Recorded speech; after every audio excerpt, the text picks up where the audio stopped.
Hello students कैसे हो आप। उम्मीद करती हूँ बहुत ही अच्छे होंगे और खुश होंगे। तो बच्चे आज हम चैप्टर 5 शुरू कर रहे हैं जिसका नाम है अकाउंटिंग इक्वेशन। तो बच्चे अकाउंटिंग इक्वेशन क्या होती है, इसके लिए पहले आपको मैं ये बताऊंगी कि ड्यूल एस्पेक्ट क्या होता है। बच्चे हमने अपने फर्स्ट चैप्टर के वीडियो लेक्चर में double entry system of accounting समझा था, जो कि इस बात पे आधारित है कि हम जितनी भी बिजनेस ट्रांजैक्शन को बुक्स ऑफ अकाउंट्स में रिकॉर्ड करते हैं उसके डबल एस्पेक्ट को रिकॉर्ड करते हैं। तो डबल एस्पेक्ट क्या होता है किसी भी ट्रांजैक्शन का, मैं एक एग्जांपल के साथ आपको समझाती हूँ। मान लो कि बिजनेस में आपने गुड्स को परचेज किया है कैश के साथ, तो बिजनेस में क्या आया है, गुड्स आई हैं, तो आपने बेनिफिट को रिसीव किया है गुड्स की फॉर्म में। तो बदले में आपने कुछ पे भी किया है, क्या पे किया है, कैश पे किया है। तो बेनिफिट का आउटफ्लो भी हुआ है बिजनेस से, तो इनफ्लो भी हुआ है। तो जो दोनों एस्पेक्ट हैं इनको हम बोलते हैं ड्यूल एस्पेक्ट। तो इनकी रिकॉर्डिंग हम कैसे बुक्स ऑफ अकाउंट्स में करते हैं, एज ए डेबिट और एज ए क्रेडिट। बिजनेस को जो बेनिफिट रिसीव होता है उसको हम डेबिट शो करते हैं, और जो भी आउटफ्लो बेनिफिट बिजनेस आउटसाइडर्स को करता है उसको हम क्रेडिट बोलते हैं।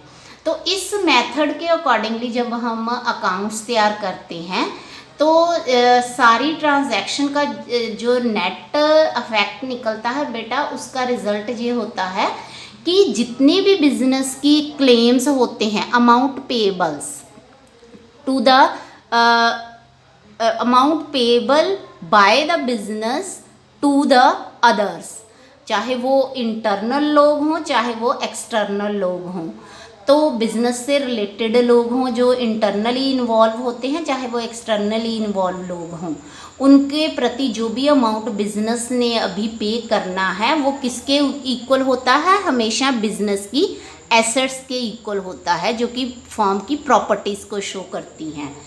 तो बच्चे एक बात का ध्यान रखना, मैंने पहले भी आपके साथ डिस्कस किया है कि जब भी हम अकाउंटिंग करते हैं हम बिजनेस के पर्सपेक्टिव से करते हैं। तो इसीलिए जितना भी अमाउंट अगर ऑनर ने भी चाहे बिजनेस में इन्वेस्ट किया होता है उसको भी हम बिजनेस की लायबिलिटी मानते हैं, कि वो बिजनेस की रिस्पॉन्सिबिलिटी है कि वो उतना हमने अपनी रिस्पॉन्सिबिलिटी समझ के उसको पे करना है विद रिटर्न। तो बच्चे जो हमारे क्लेम्स होते हैं वो दो तरह के हो सकते हैं और इनको हम इक्विटीज़ भी बोलते हैं। ये जो क्लेम है वो एक ऑनर्स इक्विटी होती है जिसको हम कैपिटल बोलते हैं। ये वो अमाउंट होता है जो कि जो लोग बिजनेस शुरू कर रहे हैं उनके द्वारा बिजनेस में इन्वेस्ट किया जाता है। तो बेटा जो दूसरी इक्विटी होती है वो होती है आउटसाइडर्स इक्विटी।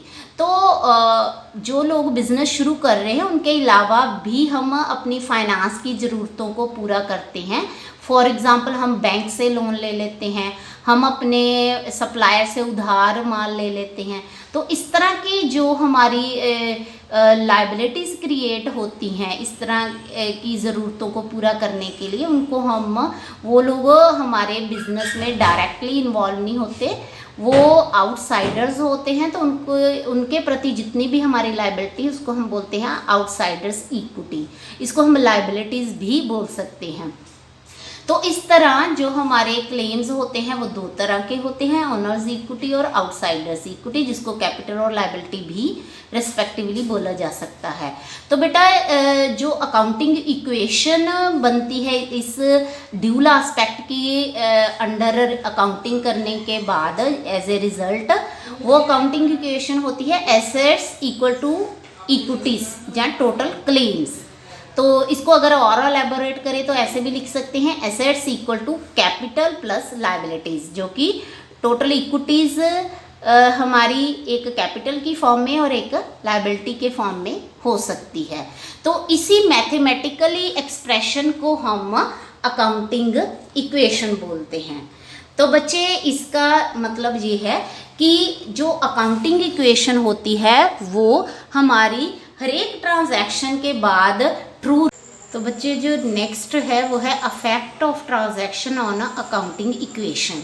तो बच्चे यहाँ पे मैं आपको थ्योरेटिकल पार्ट समझाऊंगी कि अकाउंटिंग इक्वेशन पे ट्रांजैक्शन का अफेक्ट कैसे होता है। तो इसके लिए जो मैंने फर्स्ट टाइप ऑफ ट्रांजैक्शन ली है वो है कि ट्रांजैक्शन अफेक्टिंग वन आइटम। जो अकाउंटिंग इक्वेशन में हमारे पास 3 आइटम्स हैं, उसकी सिर्फ एक ही आइटम को जो ट्रांजैक्शन अफेक्ट करेंगी, कैसे करेंगी वो मैं आपको एक एग्जांपल के साथ समझाऊंगी। तो बच्चे ऐसा होता है कि जो साइड सेम होती है पर उनमें जो चेंज आता है वो 2 अलग अलग आइटम्स के थ्रू उनकी ऑपोजिट डायरेक्शन की वजह से आता है। तो फॉर एग्जांपल कि बिजनेस के लिए हमने एसेट परचेज की हैं कैश के साथ।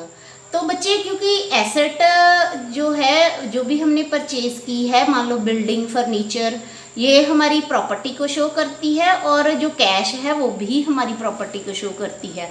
तो एसेट परचेज करने की वजह से एसेट इंक्रीज होगी और उसको परचेज करने के लिए हमने कैश पे किया है तो कैश डिक्रीज होगी। तो इस तरीके से इस तरह की जो ट्रांजैक्शन है वो इक्वेशन की एक ही आइटम को अफेक्ट करती है कि एसेट में ही इक्वल अमाउंट के साथ इंक्रीज आया और इक्वल अमाउंट के साथ डिक्रीज आया। इस तरह की जो ट्रांजैक्शंस होती हैं वो सेम साइड में ऑपोजिट डायरेक्शन में होने की वजह से एक ही आइटम को जो है अफेक्ट करती हैं और इसकी वजह से जो हमारी इक्वेशन है वो सेम ही रहती है, उसमें कोई चेंज नहीं आता है। तो बेटा जो दूसरी टाइप ऑफ ट्रांजैक्शन होती हैं, ट्रांजैक्शंस अफेक्टिंग 2 आइटम्स, जो हमारी इक्वेशन है उसकी 2 आइटम्स को जो ट्रांजैक्शन अफेक्ट कर सकती हैं, कैसे कर सकती हैं मैं एग्जांपल के साथ इसको भी समझाऊंगी। मान लो कि आपने गुड्स परचेज की हैं क्रेडिट पे, उधार गुड्स परचेज की हैं, कैश पे नहीं किया है, आप बाद में उसको पे करोगे तो वो आपकी क्या हो जाती है, लायबिलिटी बन जाती है। तो गुड्स परचेज करने की वजह से जो गुड्स है, स्टॉक है, आपकी एसेट है, वो एसेट को इंक्रीज करेगा। तो क्योंकि किसी तरह का कोई कैश पे नहीं किया है तो आपने जो भी अमाउंट पे करना है अपने सप्लायर को अभी, वो आपकी आउटसाइड लायबिलिटी होगी, आउटसाइडर्स इक्विटी होगी, तो वो लायबिलिटीज को इंक्रीज करेगी। तो इस तरह की ट्रांजैक्शंस के से हमारी जो अकाउंटिंग इक्वेशन है उसके 2 आइटम्स अफेक्ट। तो बच्चे जो थर्ड टाइप ऑफ ट्रांजैक्शन है वो हमारी 2 से ज़्यादा आइटम्स को अफेक्ट कर सकती हैं। ये ज़रूरी नहीं कि इक्वेशन की ही तीनों आइटम्स को अफेक्ट करे, पर जो आइटम्स जितनी भी एसेट्स या कैपिटल या लाइबिलिटीज़ में आती हैं उसमें से रिलेटेड जो आइटम्स है वो 2 से ज़्यादा आइटम्स को वो अफेक्ट कर सकती हैं। फॉर एग्जांपल कि हमने गुड्स सेल की है जिसकी कॉस्ट थी 2500 4000 में। तो बच्चे सेल करने की वजह से हमारे पास 4000 का मान लो कैश आया है, अगर कुछ भी मेंशन नहीं है तो हम इसको कैश सेल ही अज्यूम करेंगे। तो हमारी एसेट इंक्रीज होगी और साथ ही साथ हमारी गुड्स जिसकी की कॉस्ट वैल्यू है 2500 है, उस अमाउंट के साथ हमारी गुड्स रिड्यूस होंगी जो भी हमारी एसेट को ही शो करते हैं, हमारे स्टॉक को भी हमारी एसेट ही है। तो 25,000 के साथ एसेट डिक्रीज होगी और 4,000 के साथ एसेट इंक्रीज होगी। तो 2 आइटम यहीं पे एसेट में ही जो है अफेक्ट हो गई हैं। और इसके बाद जो 1500 का डिफरेंस है वो हमारे प्रॉफिट को शो कर रहा है। 2500 की गुड्स को हमने 4000 में सेल किया है तो 1500 का हमें प्रॉफिट हुआ है, जो कि ऑनर से रिलेटेड होता है और जो कैपिटल में ही हम ऐड करते हैं। जो प्रॉफिट होता है बिजनेस का उसको कैपिटल में ऐड कर दिया जाता है और जो अगर लॉस होता है तो उसको कैपिटल में रिड्यूस कर दिया जाता है।